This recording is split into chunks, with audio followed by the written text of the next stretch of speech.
Hello guys and welcome back to my YouTube channel. This is the part 12 of the DBMS Mini Project series. First of all, I'm really sorry guys for not being able to put the face cam in this video and in the few further videos because my camera is damaged and I have to get it fixed first. So in this video what we are going to do is we are actually going to retrieve values from the database and show it in the front end just like this using data grid view and also by using stored procedures. And also I'm going to show you how you can also give functionality to add a new element into this. Let me just quickly show this to you. Let me say that I'm adding something new. Let me say 104. I'm giving some random name and some publisher, and I'll just give some ISBN, some random value. I'll choose a department, let me say 1, and I'm going to say an author. And when I'm adding this, I am able to add the data into the database and also show it right here in the front end using data grid view. So without wasting much time, let's dive into the video and see how this can be done. Alright, so first we will open the Solution Explorer. Here if you see I have added some user controls. So if you guys really need to know what is a user control and all that related stuff, please watch the previous video.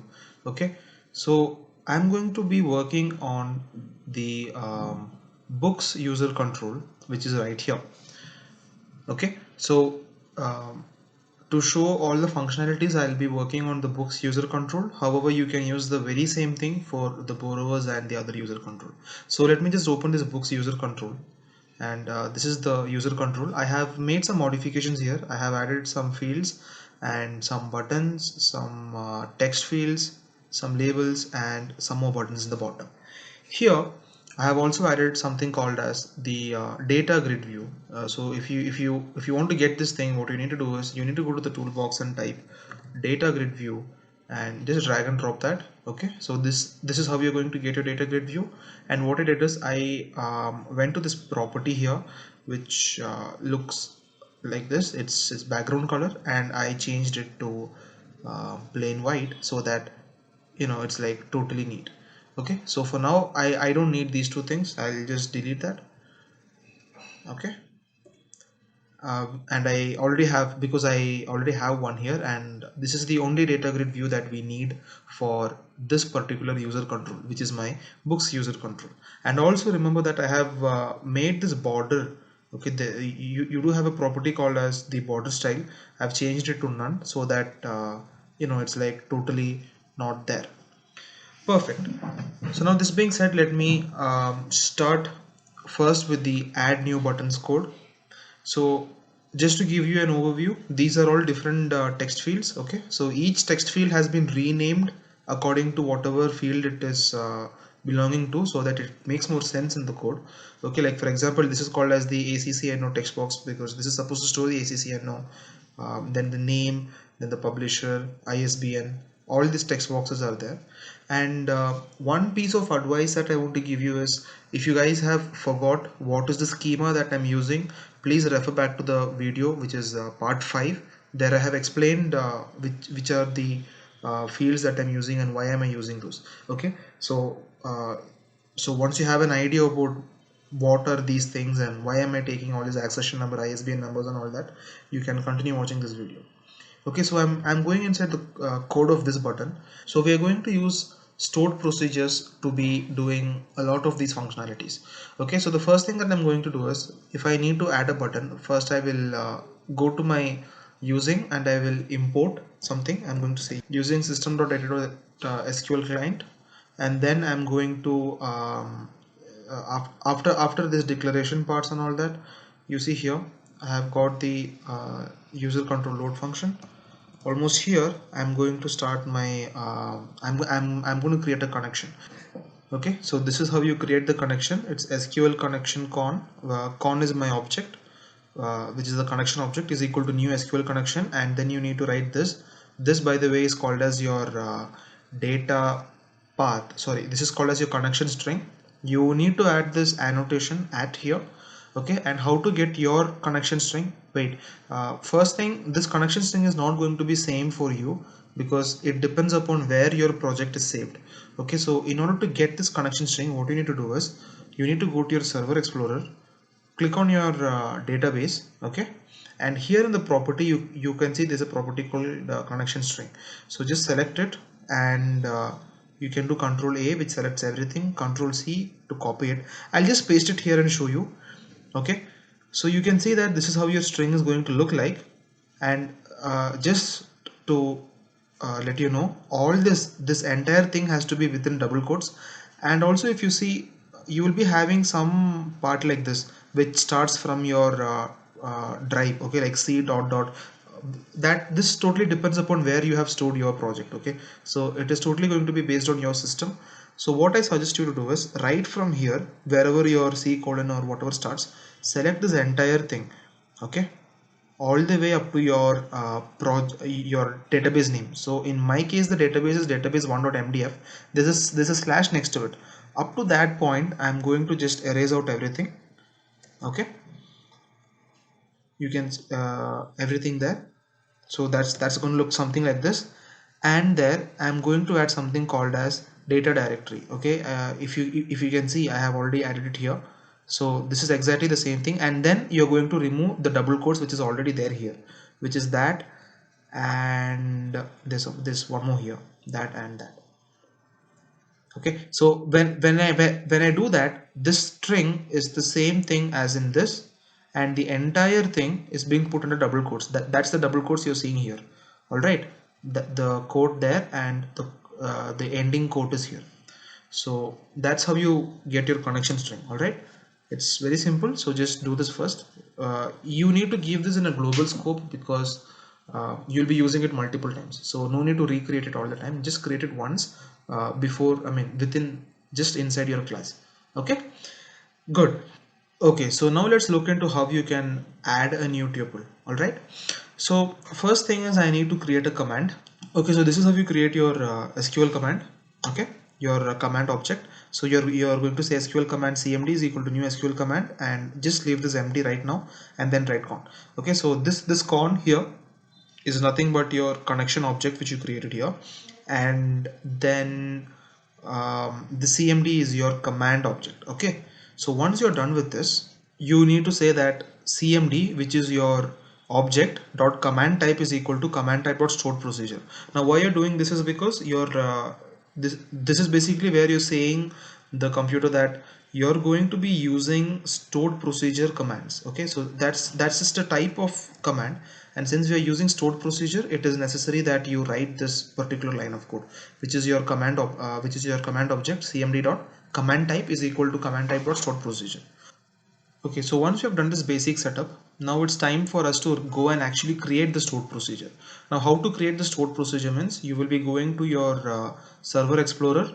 Okay, here you will be having your tables, stored procedures, and like this different things. Select stored procedures.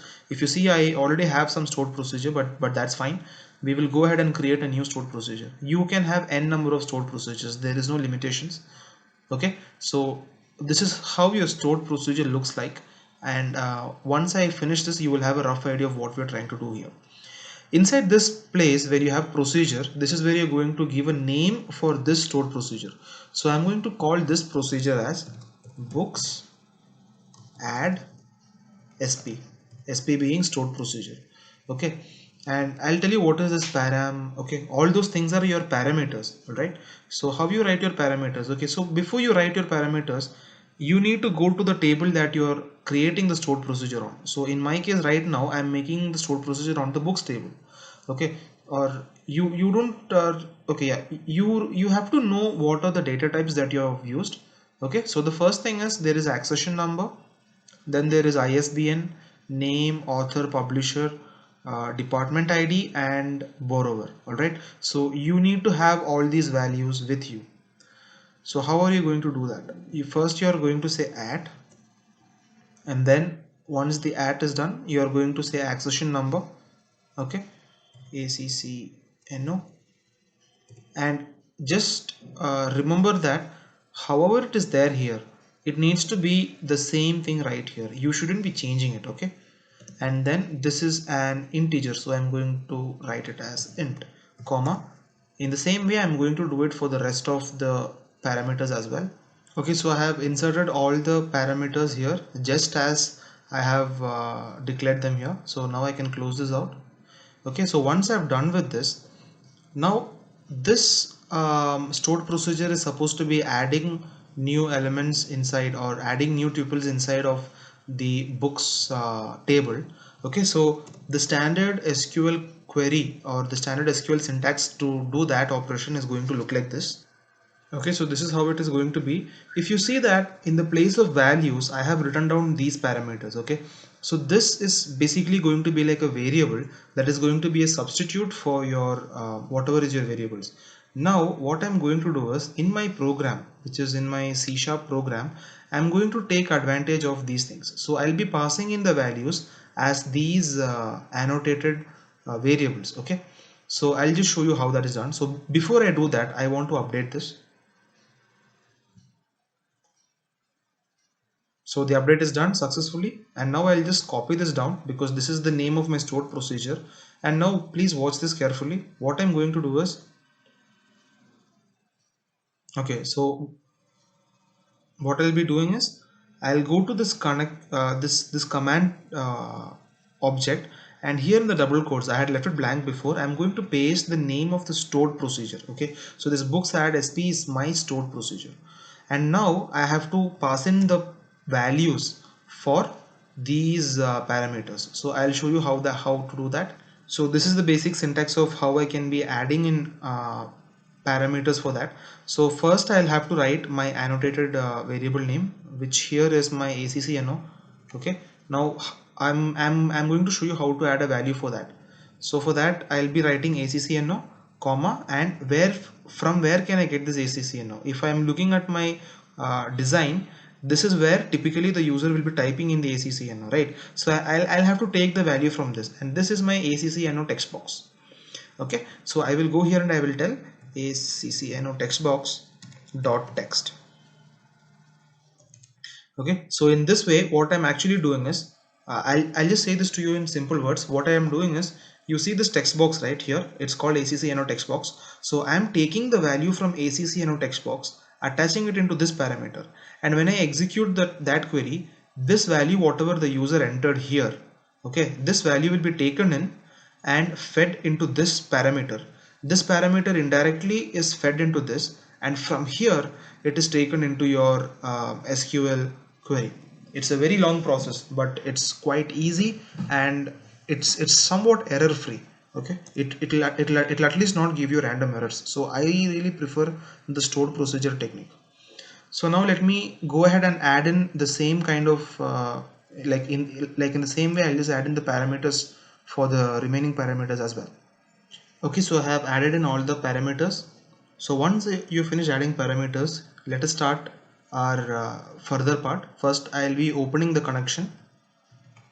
Okay, that's done by writing connection.open, and then I'm going to take a try catch block. Okay, so this is going to be my try catch block. So because why am I using a try catch block here is because this can create exceptions, and the exceptions created here are going to be my SQL related exceptions, like errors related to SQL will be shown up. So I'm going to write in the catch part message box.show invalid SQL operation, and then I'm going to print whatever is the exception message. And like I've always told, for every connection that is opened, you have to close the connection, otherwise it will create random problems when you work with your project.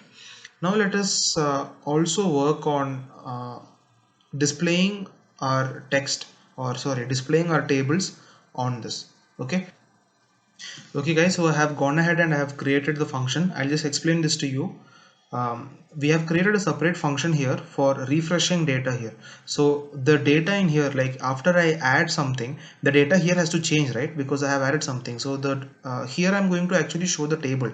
So the table has to be displayed inside this data grid view. So every time I do any of these operations, the table data has to be refreshed. So that's why I'll be creating a separate function, which is this. It's going to be called as refresh data grid view. Okay, so the first thing I'm going to do is same thing like how you did it in the add new tuple thing. I'm doing an SQL command, okay, like this, and here I'll be creating a stored procedure. I'll just do that in some time. So before that, I'll just show you this. Here you can see that again I've declared it as a stored procedure type of command, cmd.command type, the same thing that we did for the add new tuple function also. And here I'm going to use a data adapter. Okay, so we are going to use two things here. One is the data adapter, okay, where inside the data adapter I'm going to pass in my command, and also here you can see that I'm using a data set. So this data set will be used for filling in the table inside of your data grid view.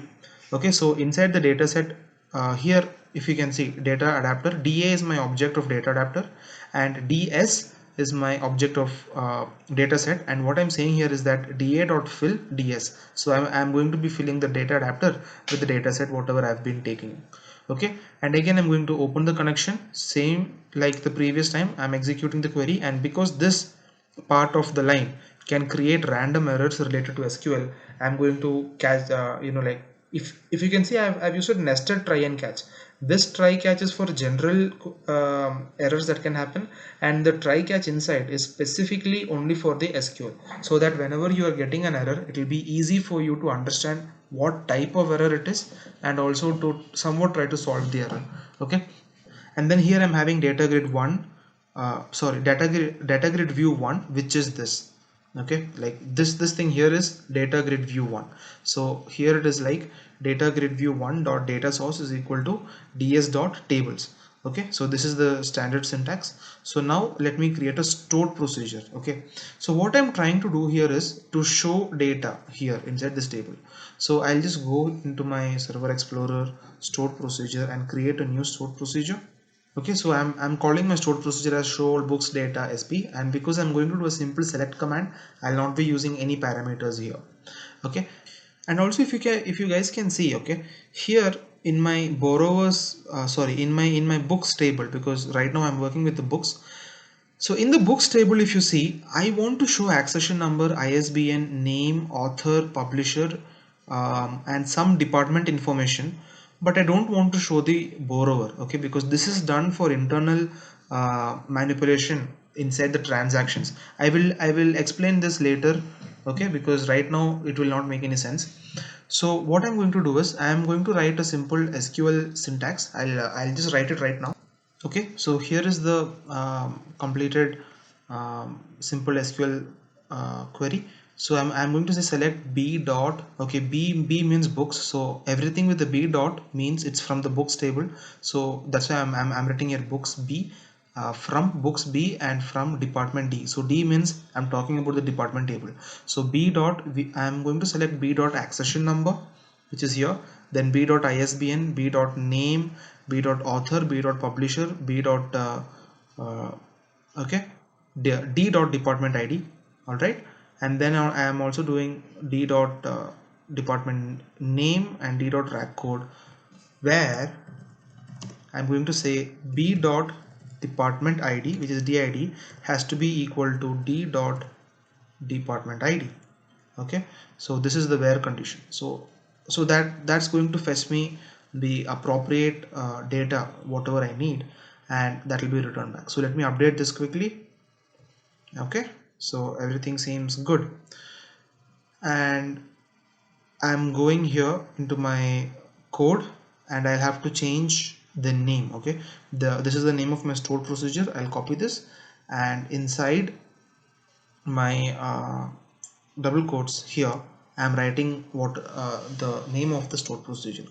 Okay, so once we have done this, what I'll do is I'll copy this refresh data grid view, and here after I complete adding a new tuple, what I'm going to say is I'm going to refresh data grid view. So what this does is this just calls up this function which does all these things, which is responsible for refreshing the data grid view.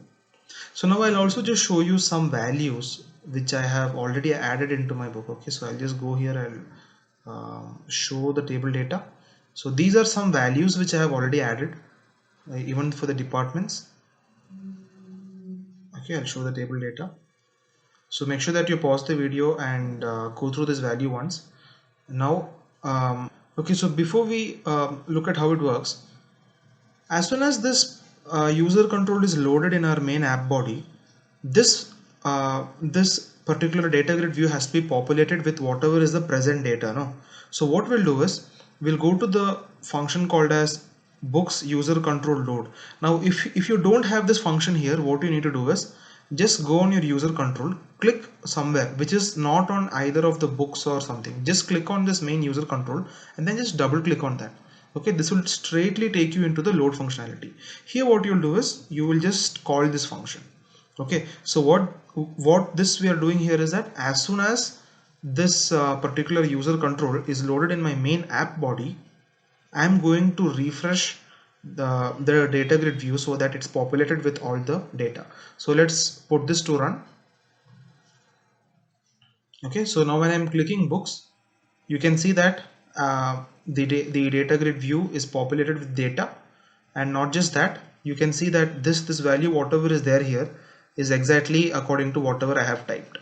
Okay, so I'll just compare that and show it to you. This is my department values. So this particular book I've told it's department 1. So department 1 is computers and the rack code is 10. I'll just show you that book here. So this is the details of the book. Alright, if you can see, it's like 101, this ISBN number, name and things like this. Everything is there. But now if you see that when I showed you it in the designer, which is here, you saw that this data grid view is huge. It's like wide enough, but in my program when I'm running it, it's kind of shrinking inside. So now let's just fix that right now. And now in this refresh command itself, after I do this, I have to write a few modifications. Okay, so here is the code. I have just completed the code. I'll just explain this to you. So what you're going to say is you're going to say this dot data grid view 1. So data grid view means this dot data grid view, sorry. So this dot data grid view means we are talking about the data grid view inside this present context, which is this particular data grid view. And you're going to say dot columns of 0. Now columns of 0 means the first column, or columns of 1 means the second column. Okay, that's like an array that's being stored. And then you're going to say auto size. Auto size means it's like automatically the size is being changed. And then you're going to say that you have two different ways of doing it. You can say dot displayed cells. So if you're going to say dot displayed cells, it's going to expand. I mean, the column is going to occupy how much ever space is required to show all the cells that is included. Okay, so that all the data is covered up. And at the same time, dot fill means that the particular columns whichever is put into dot fill, that's going to equally divide the available space so that the entire space of this data grid view is occupied by whatever table is being put. I'll just show this to you right now. I've started the program. I've clicked on books. Okay, now you can see that the entire space is being used up, and here the accession number for this I had given display cells. So because I've given it display cells, it's just going to take how much space is required to show this maximum data. And for everything else I've given fill. So whatever is available from here up to here, the entire space is equally divided among all these guys. Okay, but you can see that here again this complete reference thing I have it's like a bit lapsed out. So let us make this thing also as displayed cells, and that's 0 1 2. That's the second thing. Okay, I'll exit from this. Now I'll copy this out here. The second column is what we need to affect. So I'll click on that. I'll do this there. I'll run the same thing, and now if you can see, it's perfect. I can see the entire name. Alright, so that's it guys. It's very simple. I have shown you how you can fetch data and show the view inside your table, and also I have shown you how you can add something new. Okay, I'll just show you the demo of how to add something new. I have not shown you that, right? So let me say that now I'm going to add a new book. So that's going to be 104, let me say, and I'll just give it as XYZ. I'll just give some random thing, and when I click add new, you can see that data is being added here. Alright, so this is exactly what we wanted, and we have achieved it. So in the next video I'll be showing you how to update a data which is already there, and also how to delete data which is already there. Okay, and also if time permits I will show you how to search for a specific book based on its book ID or its accession number. So I hope you guys have found this class useful. If you really like this video, please hit that like button. Also to share this video with your friends. Please subscribe to my channel if you have not yet subscribed. It will surely help you guys out. So see you in the next video. Bye until then.